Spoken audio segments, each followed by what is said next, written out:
그리스도의 도의 초보 제4장 세례들에 관한 교훈 네 번째 시간입니다. 세례와 성령 받음이라는 소제목 하에 네 개의 질문으로 구성되어 있습니다. 자, 질문을 먼저 읽어보겠습니다. 1번 고린도전서 10장 2절은 출애굽한 이스라엘 백성들이 구름과 바다에서 세례를 받았다고 기록하고 있습니다. 이 세례에는 어떤 의미가 있는 것일까요? 2번 죄사함을 받는 것은 예수님의 대속제물 대심의 공로로 인한 것이니 세례 요한의 세례로 죄사함을 받을 수는 없습니다. 세례 요한의 세례에는 어떤 의미가 있는 것일까요? 3번 사도행전 2장 28절은 회개하여 주 예수 그리스도의 이름으로 세례를 받으면 죄사함을 받고 성령을 선물로 받을 수 있다고 선포하고 있습니다. 죄사함을 받는 것과 성령을 받는 것은 동시에 이루어지는 사건일까요? 별개의 사건일까요? 4번 사마리아인들은 예수 그리스도의 이름으로 세례를 받았지만 베드로와 요한의 기도와 안수로 성령을 받을 수 있었습니다. 사도행전 8장 15절에서 17절. 고넬료는 베드로가 전하는 복음을 듣고 성령을 먼저 받은 후에 세례를 받았습니다. 사도행전 10장 44에서 48절. 죄사함을 받는 물세례와 성령을 받는 성령 세례가 별개로 인식될 수 있는 사건들입니다. 죄사함을 받는 물세례와 성령을 받는 성령 세례를 구별하는 것이 맞을까요? 네, 이렇게 해서 모두 4개의 질문입니다. 자, 우리는 그리스도의 도의 초보 제4장에서 세례들에 관한 교훈에 관해서 살펴보고 있습니다. 자, 오늘은 이 세례와 성령 받음의 관계에 대해서 살펴보고자 합니다. 사도행전 2장 38절이 이제 오늘날을 살아가고 있는 우리 크리스찬들에게 주어져 있는 아주 중요한 그런 성경 말씀이지요. 자, 베드로가 이르되 너희가 회개하여 주 예수 그리스도의 이름으로 세례를 받으라. 그리하면 죄사함을 받고 성령을 선물로 받을 것이다. 이런 취지로 기록이 되어 있습니다. 자, 이 말씀에 따라서 자, 예수를 믿지 않던 사람이 예수님이 구원자이심을 믿고 이제부터는 하나님과 예수님을 보면서 살겠다라고 결단을 하고 물로 세례를 받습니다. 그렇게 물로 세례를 받으면 자, 죄사함의 효과가 일어나고 나아가서 성령의 선물을 받을 수 있다. 이렇게 기록이 되어 있습니다. 오늘날 이 세례와 성령 받음의 관계의 아주 기본적인 그 원리를 설명해 주는 그런 말씀이라고 할 수 있는데요. 자, 이 세례와 다른 세례들을 대비해서 정확하게 좀 분석해 보고자 하는데 순서의 의미가 있겠습니다. 자, 1번부터 질문에 대한 답을 찾아가 보도록 하겠습니다.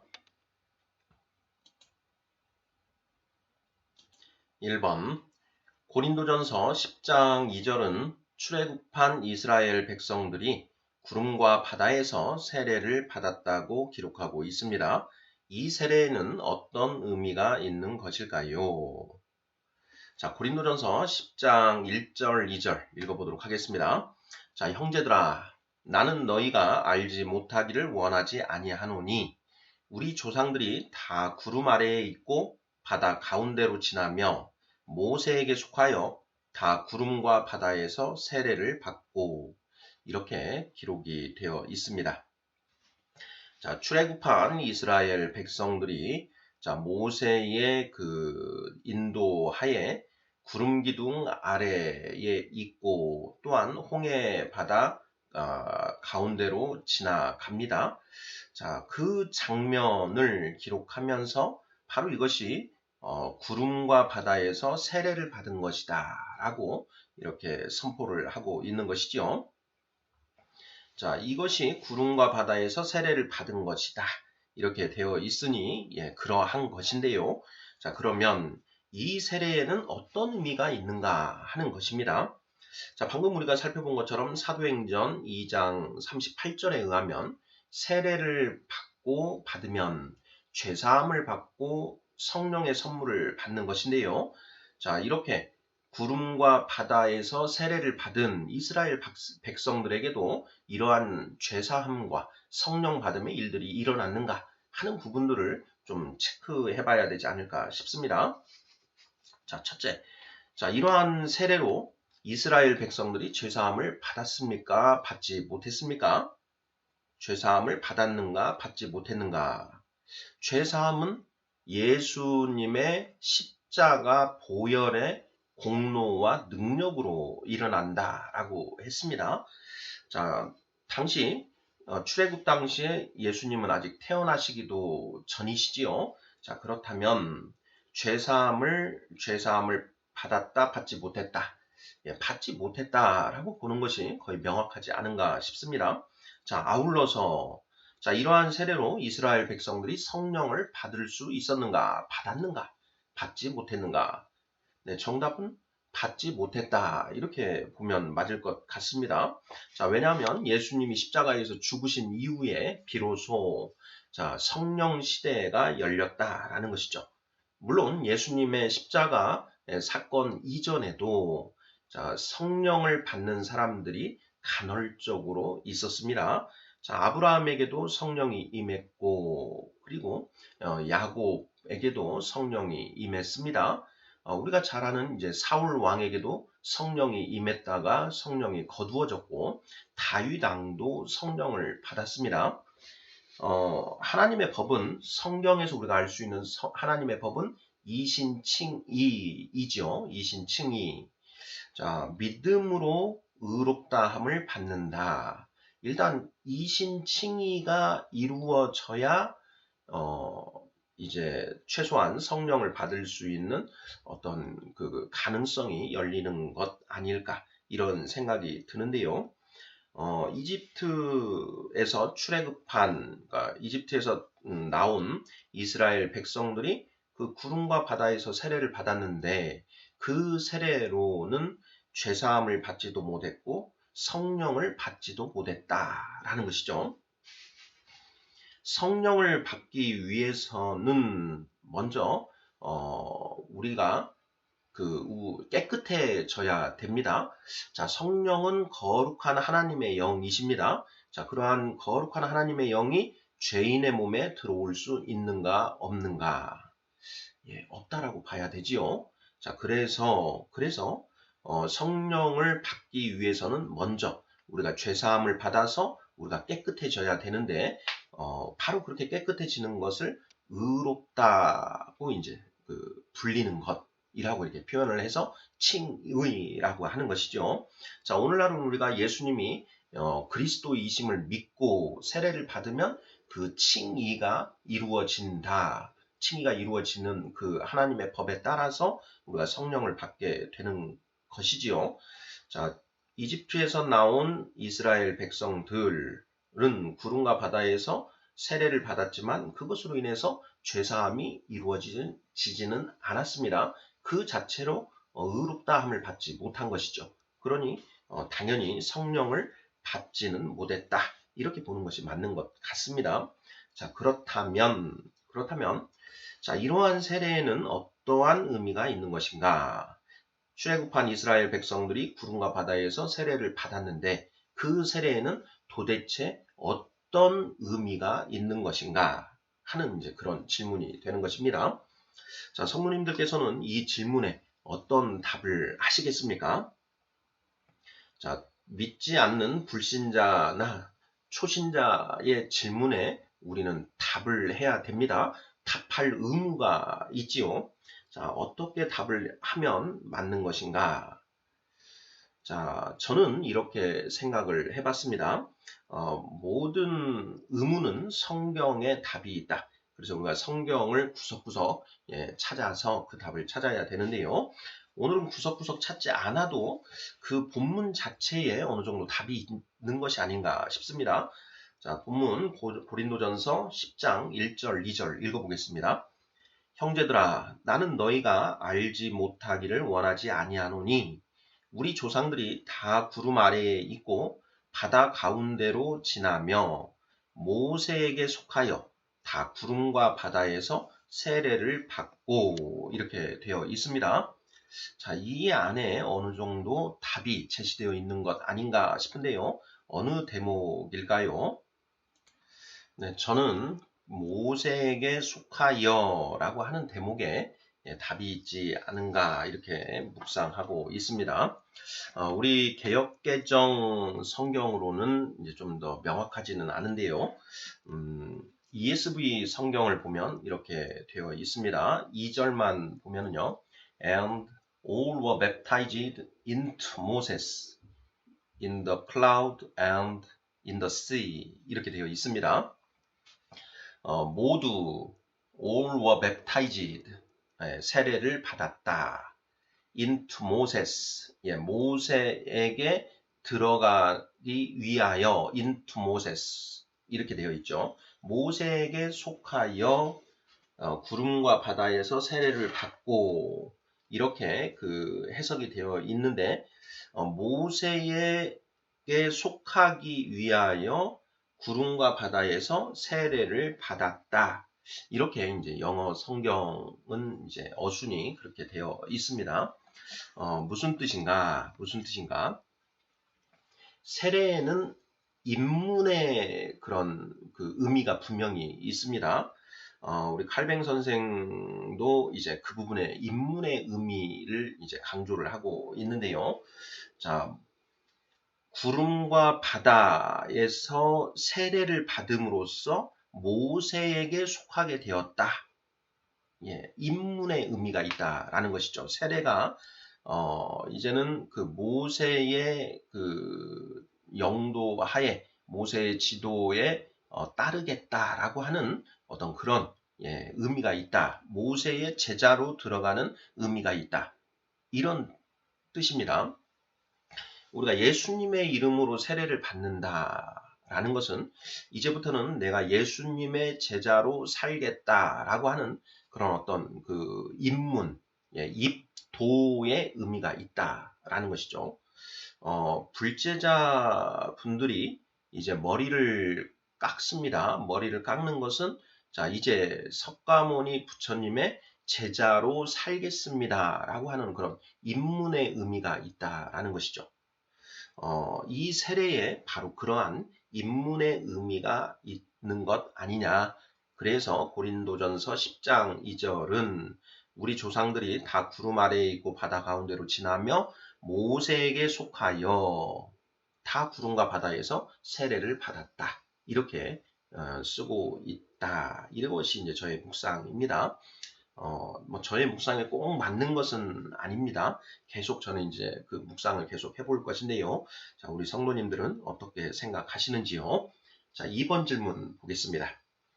죄사함을 받는 것은 예수님의 대속죄물 되심의 공로로 인한 것이니 세례 요한의 세례로 죄사함을 받을 수는 없습니다.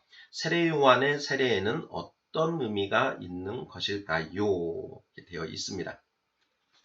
자, 지난 시간에 죄사함을 받게 하는 회개의 세례라는 제목으로 세례 요한의 세례는 회개의 세례이다라는 것을 이제 우리가 살펴보았고요.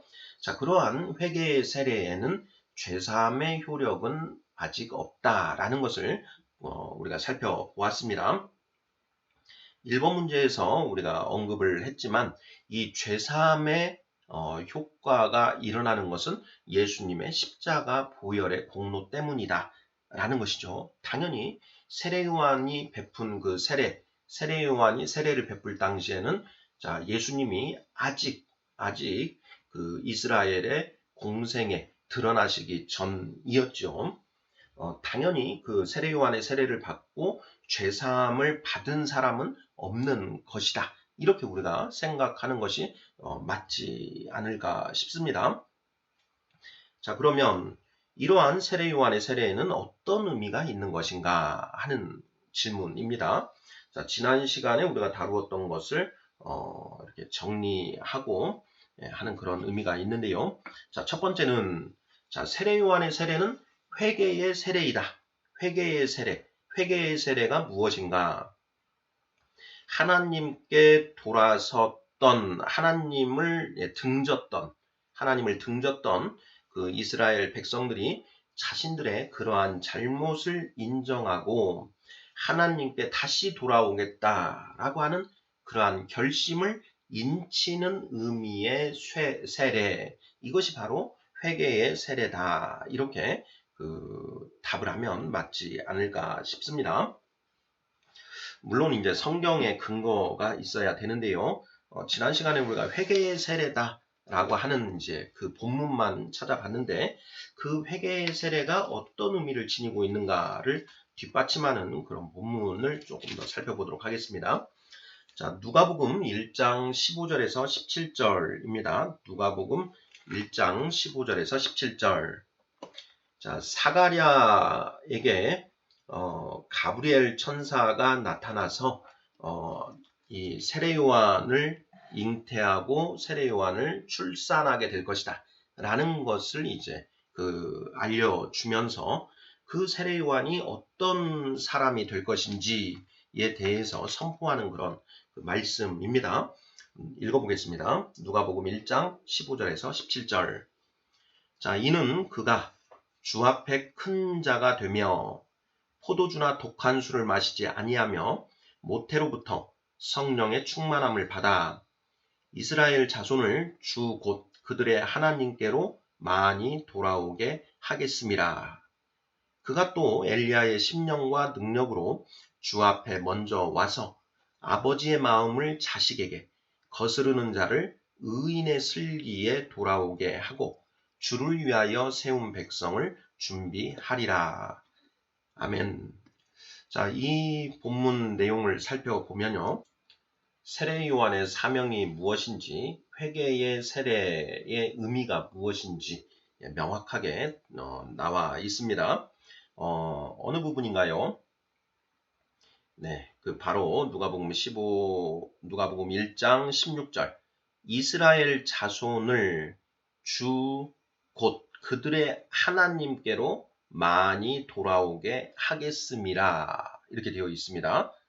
자, 이스라엘 자손을 하나님께로 돌아오게 한다라는 것이죠. 그것을 또 이제 더 보충해서 설명한 것이 17절인데요. 아버지의 마음을 자식에게 거스르는 자를 의인의 슬기에 돌아오게 하고 주를 위하여 세운 백성을 준비하리라. 이렇게 되어 있습니다. 세례 요한의 세례에는 바로 이러한 의미가 있다라는 것이죠. 세례 요한은 자, 예수님보다 먼저 와서 그 주님의 길을 평탄하게 여는 그런 이제 역할인데요. 바로 주를 위하여 세운 백성을 준비하는 일, 이것이 세례 요한이 할 일이다. 바로 그러한 세례 요한의 할 일이 이제 회개의 세례를 베푸는 것이었고 그 회개의 세례는 이런 의미가 있다라는 것이죠. 자, 회개의 의미를 또 다른 성경 본문에서 설명하고 있는 부분이 있습니다. 자, 사도행전 14장 15절 한번 읽어보겠습니다. 자, 이르되 여러분이여 어찌하여 이러한 일을 하느냐? 우리도 여러분과 같은 성정을 가진 사람이라. 여러분에게 복음을 전하는 것은 이런 헛된 일을 버리고 천지와 바다와 그 가운데 만물을 지으시고 살아계신 하나님께로 돌아오게 함이라. 이렇게 되어 있습니다. 자, 사도행전 14장은 이제 사울과 바나바가 이제 등장하는 그런 대목이지요. 자, 사도행전 14장을 한번 보겠습니다. 이고니온 그리고 이제 루스드라에 갔습니다. 제 1차 선교 여행 중이죠. 자, 루스드라에 가서 바울이 그 발을 쓰지 못하는 그 사람에게 큰 소리로 이르러서, 자, 사도행전 14장 10절, 큰 소리로 이르되 내 발로 바로 일어서라 하니 그 사람이 일어나 걷는지라. 자, 이것을 보고 이 루스드라 사람들이 바나바는 제우스라 하고 바울은 그 중에 말하는 자이므로 헤르메스라 하면서 이제 이들을 이제 막 숭배하기 시작하는 것이지요. 자, 바로 그때 이 바울이 옷을 찢으면서 하는 얘기가 바로 이 내용입니다. 자, 너희가 이런 헛된 일을 버리고 천지와 바다와 그 가운데 만물을 지으시고 살아계신 하나님께로 돌아오게 함이라 하기 위해서 우리가 복음을 전하는 것이다 하는 이제 그 선포를 합니다. 바로 여기에 하나님께로 돌아오는 것이 회개의 의미가 있다라는 것이고요. 자, 같은 사도행전 26장 18절을 보면 이렇게 되어 있습니다. 자, 그 눈을 뜨게 하여 어둠에서 빛으로 사탄의 권세에서 하나님께로 돌아오게 하고 죄사함과 나를 믿어 거룩하게 된 무리 가운데서 기업을 얻게 하리라 하더이다. 이렇게 되어 있는데요. 자, 그 눈을 뜨게 하여 어둠에서 빛으로 사탄의 권세에서 하나님께로 돌아오게 하는 것. 이것이 바로 회개를 설명하고 있는 것이고요. 그 다음에 이제 죄사함, 그리고 거룩하게 된 무리 성화를 이제 쓰고 있는 것이죠. 자, 앞부분에 어둠에서 빛으로 사탄의 권세에서 하나님께로 돌아오게 하는 것. 이것이 바로 회개다라는 것이죠. 회자는 돌이킬 회자이고 개는 고칠 개자 이렇게 되어 있지요. 자, 이번 문제 세례 요한의 세례에는 어떤 의미가 있나요? 바로 회개의 의미가 있다. 하나님에게 등을 지고 살아가던 그런 사람들로 하여금 하나님을 바라보며 살게 결단하게 하는 그런 의미의 세례이다라는 것이죠. 지난 시간에 이 세례 요한의 세례에 예수님을 이스라엘에게 드러내게 하는 그런 목적이 또 있다라는 것, 그 두 가지 살펴봤었습니다. 자, 3번 문제 보도록 하겠습니다. 자, 사도행전 2장 38절은 회개하여 주 예수 그리스도의 이름으로 세례를 받으면 죄사함을 받고 성령을 선물로 받을 수 있다고 선포하고 있습니다. 죄사함을 받는 것과 성령을 받는 것은 동시에 이루어지는 사건일까요? 별개의 사건일까요? 네. 자, 이 문제는 이제 결코 쉬운 문제가 아닌 것 같습니다. 예. 자, 사도행전 2장 38절. 너희가 회개하여 주 예수 그리스도의 이름으로 세례를 받으라. 그리하면 죄사함을 받고 성령의 선물을 받으리니. 이렇게 되어 있는데, 자, 죄사함을 받는 것과 성령을 받는 그 사건이 자, 동시에 이루어지는 사건인가 별개의 사건인가 하는 그런 질문입니다. 자, 우리 성도님들께서는 어떻게 생각하시나요? 자, 죄사함을 받는 것과 성령을 받는 것이 동시에 이루어지는 사건인가 아니면 그 죄사함을 받고 또 어느 순간에 또 성령을 받는 것인가 하는 그런 질문입니다. 답은 세 가지의 답을 우리가 예상해 볼 수 있습니다. 자, 첫 번째 답은 동시에 이루어지는 사건이다 라고 하는 이제 답이 있을 수 있고요. 자, 두 번째 답은 아니다, 별개의 사건이다. 예, 동시에 이루어지는 사건이 아니라 이것은 자, 죄사함을 받고 그리고 또 어느 순간에 성령을 받는 것이다. 자, 이렇게 해서 이걸 별개의 사건으로 보는 그런 견해가 있을 수 있습니다. 그리고 세 번째 견해는 동시에 이루어질 수도 있고 별개로 이루어질 수도 있지 않을까 이렇게 답을 하는 이런 세 가지가 가능하지 않을까 이렇게 생각을 해보는데요. 자, 다음 4번 문제와 연결해서 한번 생각해 보도록 하겠습니다. 자, 4번 질문. 사마리아인들은 예수 그리스도의 이름으로 세례를 받았지만 베드로와 요한의 기도와 안수로 성령을 받을 수 있었습니다. 사도행전 8장 15절에서 17절. 고넬료는 베드로가 전하는 복음을 듣고 성령을 먼저 받은 후에 세례를 받았습니다. 사도행전 10장 44에서 48절. 죄사함을 받는 물세례와 성령을 받는 성령 세례가 별개로 인식될 수 있는 사건들입니다. 죄사함을 받는 물세례와 성령을 받는 성령 세례를 구별하는 것이 맞을까요? 하는 질문입니다. 자, 이 내용들도 이제 지난 시간에 이제 한 번씩 살펴봤던 그런 내용들인데요. 사마리아 사람들이 빌립 안수 집사 빌립에 의해서 예수 그리스도의 이름으로 세례를 받았습니다. 그런데 그들이 그 성령을 받지는 못했지요. 자, 물 세례는 받았지만 성령 세례는 받지 못했다. 자, 물 세례와 성령을 받는 것 사이에 시간적인 간격이 있는 사건이 분명합니다. 자, 왜 그랬을까 하는 이제 그 문제도 우리가 답을 찾아보았죠. 자, 이제 우리가 찾은 답은 그것이었습니다. 이들이, 사마리아 사람들이 세례를 받을 때, 성령 받는 것에 대해서, 알지 못하였고, 그러한 성령 받는 것에 대해서 전혀 강구하지 않았다. 그렇기 때문에 이들에게 성령이 임하지 못했다. 자, 그런데 베드로와 요한이 와서 이들이 성령 받지 못한 것을 보고, 성령을 나누어 주십시오 하고 기도를 하고 안수를 해서 비로소 성령을 받을 수 있었다. 이렇게 이제 우리가 살펴보았습니다.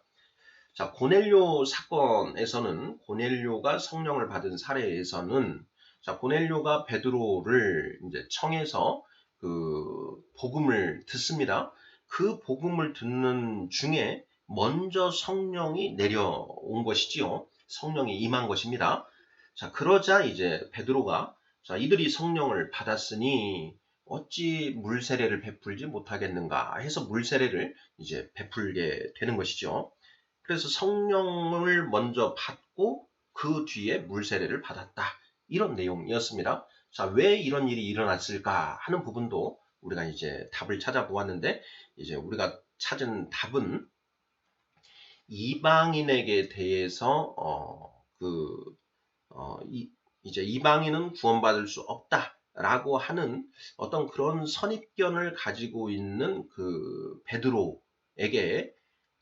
베드로에게 이방인도 구원받을 수 있다라는 것을 가르쳐 주시기 위해서 하나님의 어떤 그 특별한 섭리로서 이러한 일들이 벌어진 것 아닌가라는 부분 이미 우리가 살펴보았습니다. 자, 이러한 이제 두 가지 사건은 죄사함을 받는 물세례와 성령을 받는 성령 세례가 별개 아닌가 하고 이렇게 이제 인식될 수 있는 사건이다라는 것이죠. 자, 과연 죄사함을 받는 물세례와 성령을 받는 성령 세례는 구별되어야 하는 것인가? 구별하는 것이 맞는가? 하는 질문이고요. 3번 질문에서는 물세례를 받으면 죄사함을 받고 또한 성령을 바로 동시에 받는 것인가? 아니면 그 따로따로 다른 별개의 사건으로 이루어지는가 하는 그 문제까지 이제 살펴봐야 되겠습니다. 자, 어떻게 이 문제에 답을 해야 될까요? 자, 불신자와 초신자가 이 본문을 읽고 질문을 하면 우리는 과연 어떻게 대답을 해야 하는가 하는 것을 항상 염두에 두셨으면 좋겠습니다. 자, 저는 이렇게 한번 생각을 해봤습니다. 자, 우선 죄사함을 받는 그 물세례와 그리고 성령이 임하는 그 성령 세례는 개념적으로 반드시 구별되어야 한다. 왜냐하면 성경이 그것을 구별하고 있기 때문이다라는 것입니다. 사도행전 2장 38절은 세례를 받으라 그러면 죄사함을 받고 성령을 선물로 받을 것이다 라는 것을 분명히 구분해서 이야기하고 있습니다. 그리고 또 예수님도 너희가 물과 성령으로 거듭나지 아니하면 하나님의 나라를 보지 못하고 하나님의 나라에 들어갈 수 없느니라 하고 요한복음 3장에서 말씀을 하시지요. 3장 3절, 3장 5절 말씀입니다. 자, 물과 성령을 구별하고 계신다. 자, 그러니 우리도 반드시 이 물 세례를 받고 죄가 씻겨져지는 것과 그리고 이 성령을 받는 것은 분명히 개념적으로 구별을 해야 된다. 이렇게 보는 것이 일단 맞다. 이렇게 생각을 하고요. 다만 이 죄사함을 받는 것과 성령을 받는 것이 시간 관계가 어떻게 되는가 하는 것은 참 우리가 알기 어려운 대목 아닌가 이런 생각이 들기는 하는데요. 자, 요한복음 3장 8절에서 예수님이 이런 말씀을 하셨습니다. 자, 바람이 임의로 불매 네가 그 소리는 들어도 어디서 와서 어디로 가는지 알지 못하나니 성령으로 난 사람도 다 그러하니라. 자, 이렇게 말씀을 하셨습니다. 그러니까 성령으로 거듭나게 되는데 이 거듭나는 것, 내가 언제 거듭나고 언제 성령을 받았고 하는 것을 알기가 참 어렵다. 자, 바람이 어디서 와서 어디로 가는지 알 수 없는 것처럼 성령으로 거듭나는 것도 그러하다. 이렇게 이제 말씀을 하셨지 않습니까?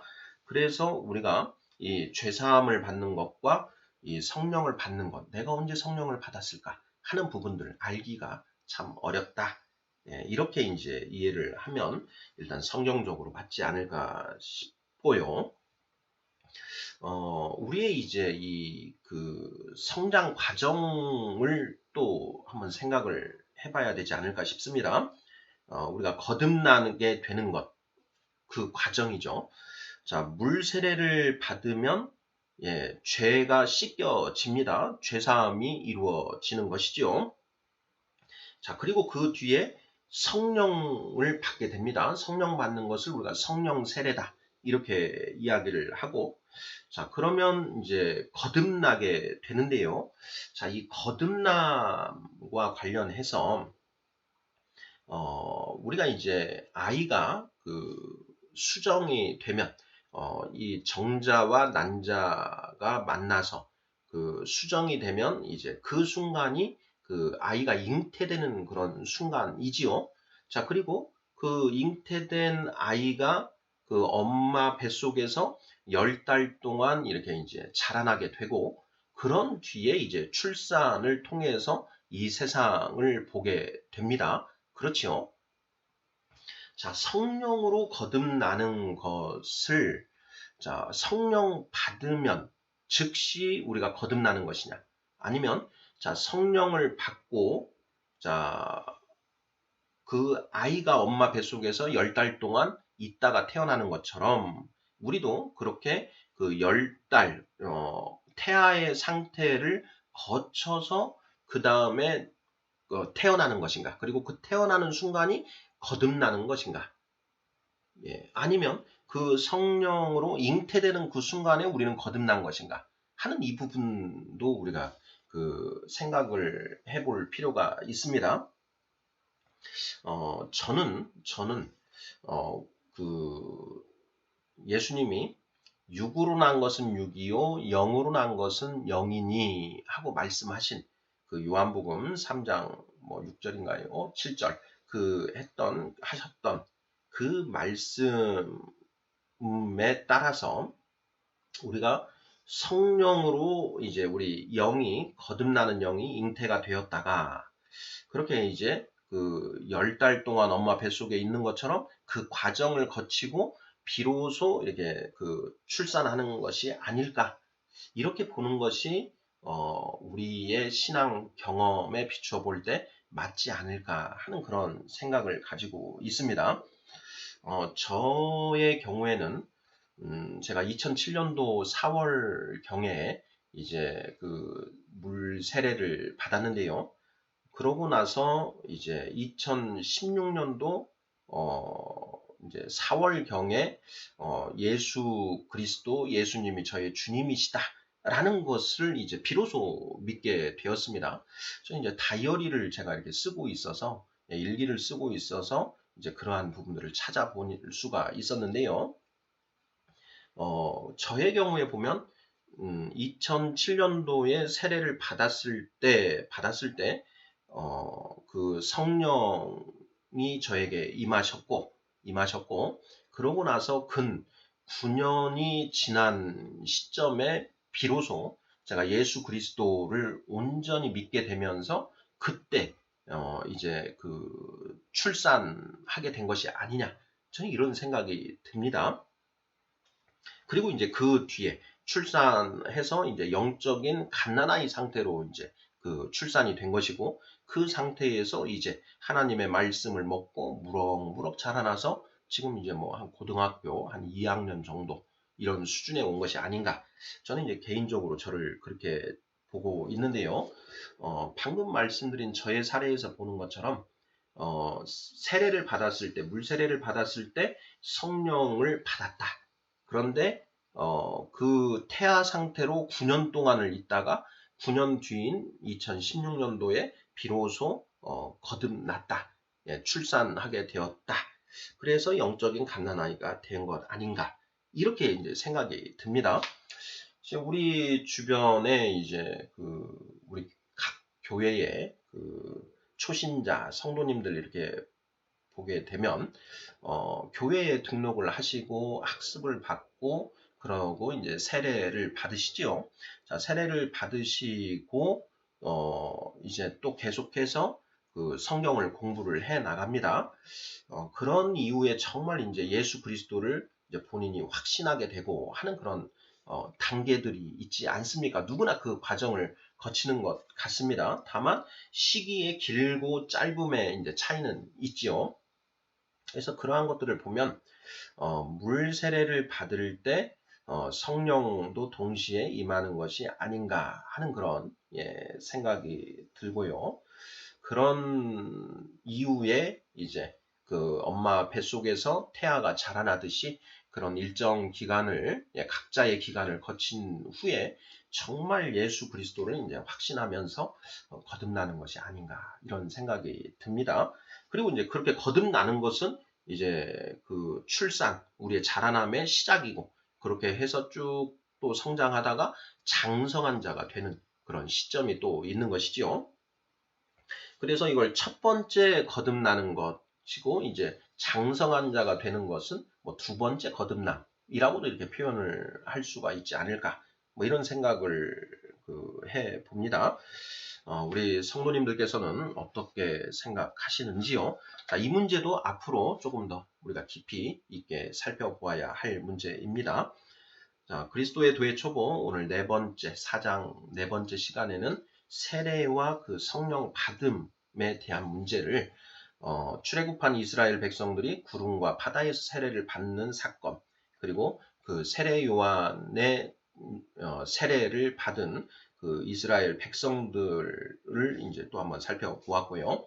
자, 예수님의 이름으로 이제 세례를 받았을 때 죄사함과 성령을 받게 되는데 그것이 동시에 일어나는 사건인가 아니면 개별적으로 일어나는 사건인가 하는 부분들을 이 거듭남의 관계와 연관해서 일단 객관적으로 살펴보았습니다. 아멘.